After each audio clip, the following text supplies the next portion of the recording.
Hello, today we're going to be studying out of Appendix F in the back, but this is the end of Chapter 6 that we're going to be teaching it with. So we're learning about arithmetic and geometric sequences.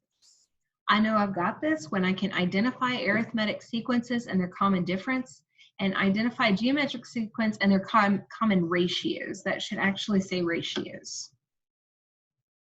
All right, so key vocabulary is arithmetic sequence, common difference, geometric sequence, and common ratio. So an arithmetic sequence is a sequence in which each term after the first differs from the preceding term by a constant amount d. The constant d is called the common difference of the sequence. An example of an arithmetic sequence is like 1, 4, 7, 10, 13. Because the common difference of the sequence is 3 because you're adding to each term to get the next term.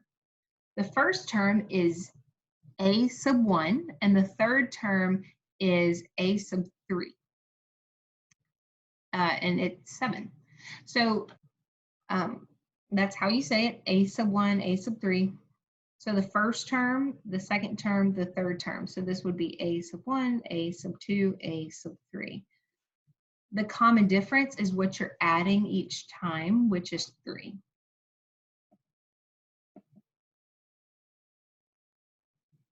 Okay, the first one, write the first 5 terms of the arithmetic sequence whose first term is 7 and whose common difference is 2. So I'm going to write 7 and I'm going to add 2 to get the next one, and add 2, add 2, add 2. And so we've written the first 5 terms of that sequence by adding 2 to each preceding number. All right. B, it says write the first 5 terms of the arithmetic sequence whose first term is 4 and whose common difference is -3. So I'm going to add -3, which is the same thing as subtracting 3, right? Adding a negative. And so that is how you find your arithmetic sequence. Okay, C is for you to do, so go ahead and pause it. And you should have gotten 4, 9, 14, 19, and 24. So I want you to pause this and write down this formula because you're going to need it. The general term of an arithmetic sequence is given by a sub n equals a sub 1 plus n minus 1 times d, where a sub 1 is the first term and d is the common difference. So example 2a says, consider the arithmetic sequence whose first term is 3 and whose common difference is -5. Then write an expression for the general term a sub n and find the 20th term for this sequence. Okay, so here's the arithmetic sequence formula right here. So I'm saying the first term is 3, so I'm going to leave a sub n. First term is 3, and the common difference is -5.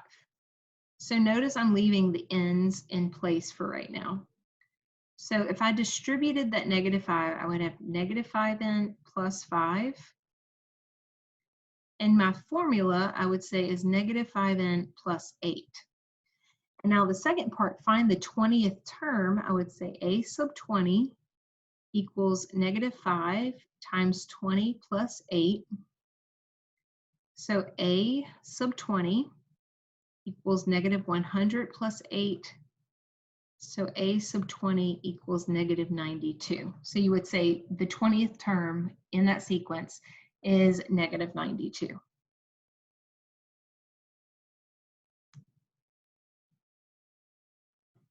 Okay, 2b, we're going to do this one together. Write the 11th term of the arithmetic sequence whose first 3 terms are 2, 9, and 16. So find the 11th term. So for n, we're going to put in 11. So the 11th term, the first term is 2. N is 11 because I'm looking for the 11th term. And it doesn't tell us the common difference, but we can do that. What are we adding between each of these numbers? 7. So I'm going to say a sub 11 equals 2 plus 11 minus 1 is 10 times 7. So 10 times 7 is 70. So the 11th term in the sequence is 72.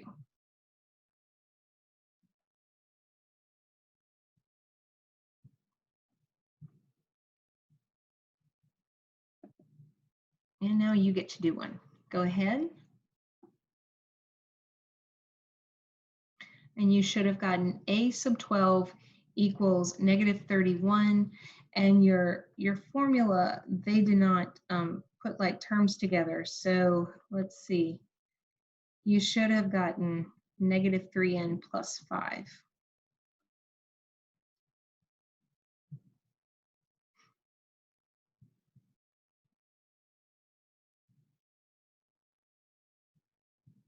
Okay.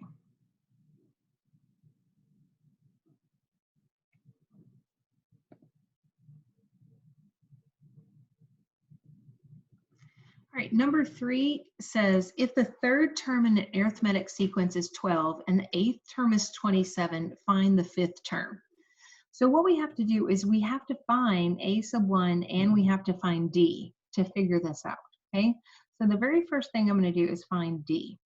So I can write these as ordered pairs. So the third term is 12 and the 8th term is 27.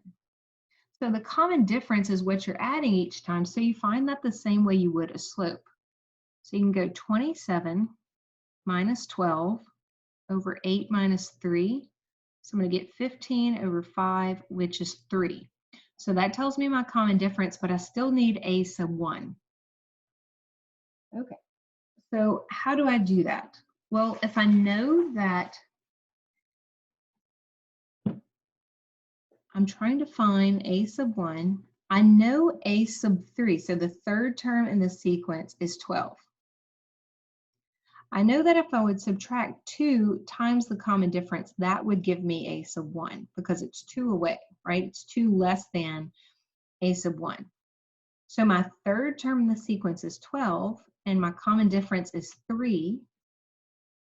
So my first term in the sequence is going to be 6.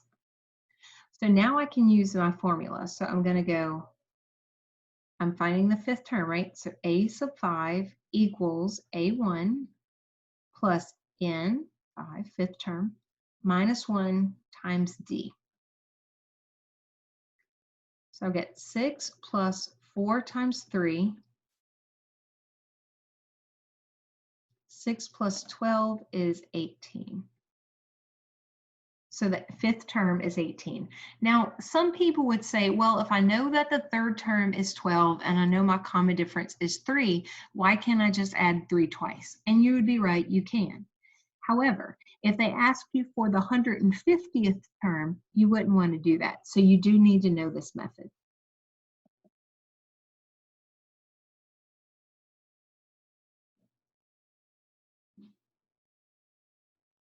Okay. So 3b, if the third term in an arithmetic sequence is 23 and the 8th term is 63, find the 6th term. Okay, so I know that n is going to be 6. I need to find d and a1. All right, so my common difference, remember, find it like a slope. So 63 minus 23 over 8 minus 3, I'm going to get 40 divided by 5, which is 8. Now, if I know my third term, I can find my first term by subtracting 2 times the common difference. So it says my third term is 23, and I know my common difference is 8. So 23 minus 16 is 7. So a sub 1 equals 7. So I'm going to go n is 6. Remember, to find the 6th term equals a1 plus n minus 1 times d. So 7 plus order of operations, 5 times 8. So 5 times 8 is 40. So the 6th term in the sequence is 47.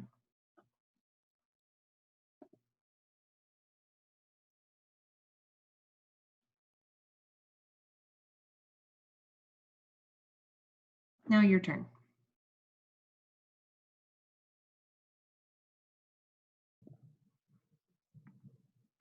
Okay, so A sub 25 equals A1 plus N minus 1 times D. So you should have gotten, let's see.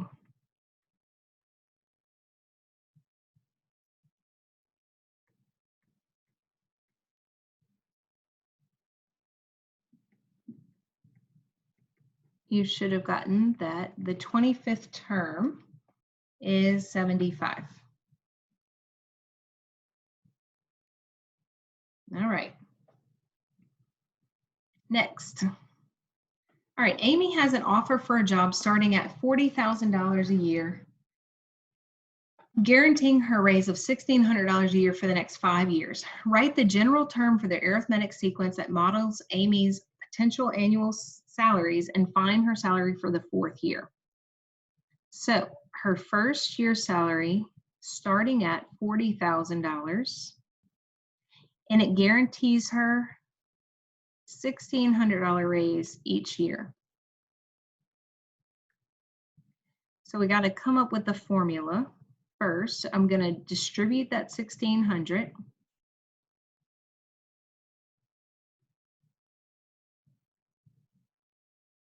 This is actually the formula that you can use, and then to come up with the 4th, let's see, for the 4th year, how about we just do this? How about we plug in 4 for the n? So A sub 4 equals, because this is going to give us that 4th year.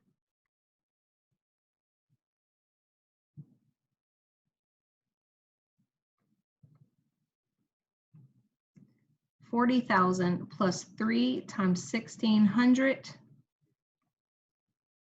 So 40,000 plus 4,800.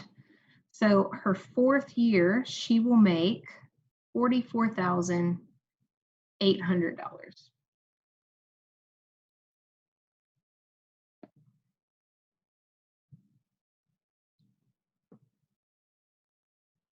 Okay. So this is supposed to be done with a partner. A starting salary for a consulting company is $57,000 a year with a guaranteed annual raise of $2,200 for the next 4 years. Use the formula to find the 3rd year. Okay, so we're finding the 3rd year. First year was $57,000. And they're going to get a raise of $2,200 a year. So now it's just doing the math once you plug everything in.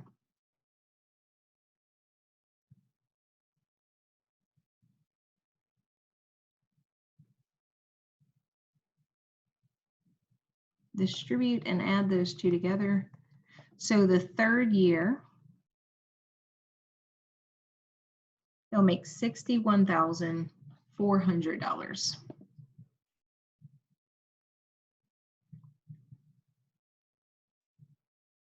Okay, now we're going to talk about geometric sequences.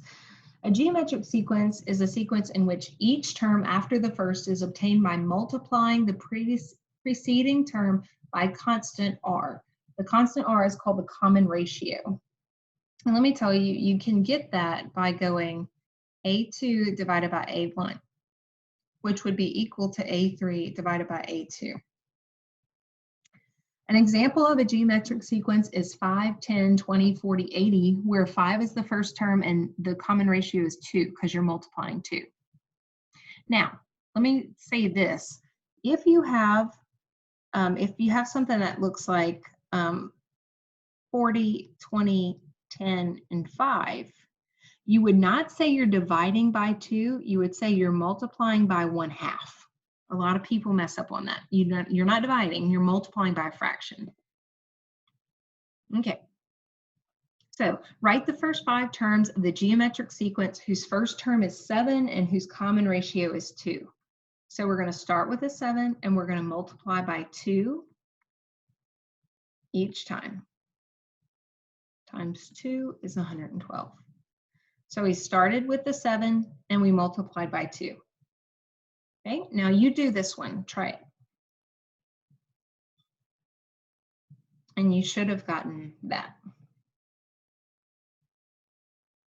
Okay, so the general term a sub n of a geometric sequence is given by the formula a sub n equals a sub 1 times r to the n minus 1, where a sub 1 is the first term and r is the common ratio. Go ahead and pause this and write this formula down. You definitely need it. All right, example 6. Find the eighth term, of the geometric sequence whose first term is 12 and whose common ratio is 1/2. Okay, so the eighth term, so I'm replacing the n with the 8 in both cases, whose first term is 12 and whose common ratio is 1/2. So I'm gonna do the math with that. So 12 times 1/2 to the 7th power, because 8 minus 1 is 7. So 1 to the 7th is 1, 2 to the 7th is 2, 4, 8, 16, 32, 64, 128. So when I multiply that, I get 12 over 128, and both of those can be divided by 4, and you would get 3 over 32 as your final answer.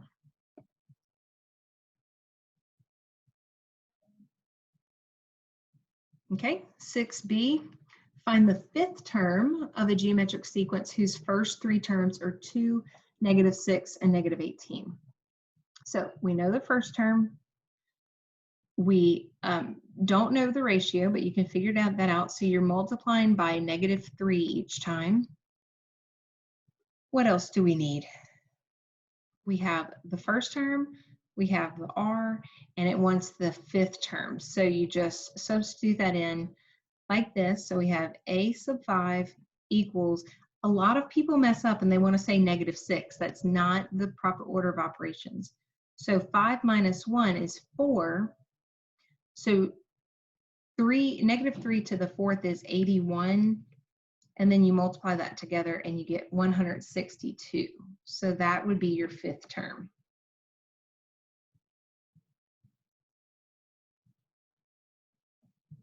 Okay, here's one more. If the second term of a geometric sequence is 5/4 and the third term is 5/16, write the first terms and the common ratio. It should be the first term and the common ratio. Okay, so remember, to find the common ratio, you multiply the term ahead by the one in front. So it's A2 over A1 or A3 over A2, so on. Okay, so it says the third term is 5/16 and the second term is 5/14. So I need to, 5/4. So I need to write that to be able to find my common ratio. So 5/16 times the reciprocal would be 1/4. So my common ratio is 1/4. So that was the first thing that I wanted. Now, I know that my common ratio equals A2 over A1, right? So I can say A2 over A1. So 1/4 equals A2 over A1. So A1 times 1/4 will give me the second number, right? So how can I find A1? I can multiply both sides by 4, and I get A1 equals 5.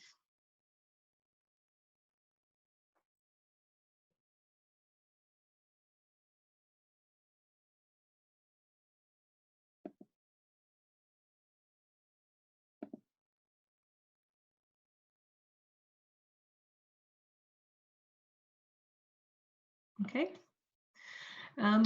Number 6 is one for you to do, so go ahead.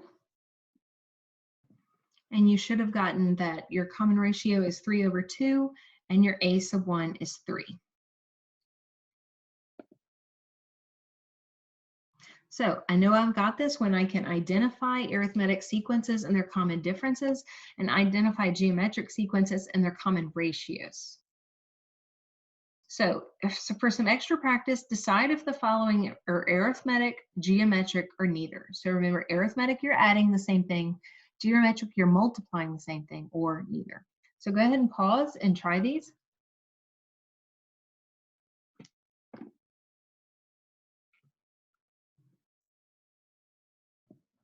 And these are your answers. So arithmetic is A, geometric is G, and N is neither.